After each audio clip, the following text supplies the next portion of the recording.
পারবেন না। আমাদের আল্লাহ হাজরত কাজল মাদ্রাসার ওখানে অনেক মানুষ সক্রমিত করে, ওখানে 20-25 ছাত্রকে মারবার জন্য থানার মধ্যে 150 গ্রাম 20 মিশাই দিয়েছিল, সমস্ত ছাত্র হয়ে যায়। এটা কোনো হিন্দু আয়োজন নেই, আঙ্গর মানুষই করবেন, শত্রু পয়দা হবে। যাই যত ভালো লাইনে যাবো তত দুশ্মনের বেশি হবে। আপনার মকসদ নিয়ে কাম করে যান, দুশ্মনের কাম দুশ্মনে করতে থাকে। তাহলে হিম্মত আলাদা, সবর আলাদা, ও ধৈর্য হওয়া যাবে না। আসলে একটা কাজ করে সময় নিজের পরিবারে যে রয়েছে হলো মানে আমাদের ধর্ম আপনার খরচ চলা লাগে। আমি করছি নিজে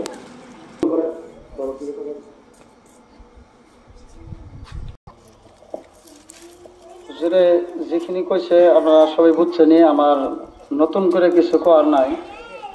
বস্তুটা আমি এলাকাটায় খুলে খবর চাই আপনাদের কাছে, যেহেতু আমার গ্রাম এটা, বা আপনারা করলে আমারই মানুষ।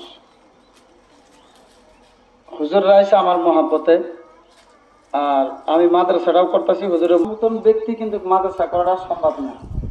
এটা করলে আপনারা ভালো করে জানেন। আমি 2-4 মিনিটের ভিতরে শেষ করবো, তারপর হুজুর দোয়া করবো। হুজুর করে ইমার্জেন্সি আরো অন্য জায়গায় যাওয়া লাগতেছে। তো ব্যাপারটা হয়েছে, আমরা সবাই জানেন যে আমার থাকার জায়গাও নাই। তবে জলসা করি, ওয়াজ নসিহত করি, মসজিদে 2-4 হাজার টাকা পাই, এটাতে আমার সারা সংসারটা আমার চলে। আর জানেন আজকাল খরচাপাতি কিরম, বা আমি নিজেও পড়া অবস্থাতে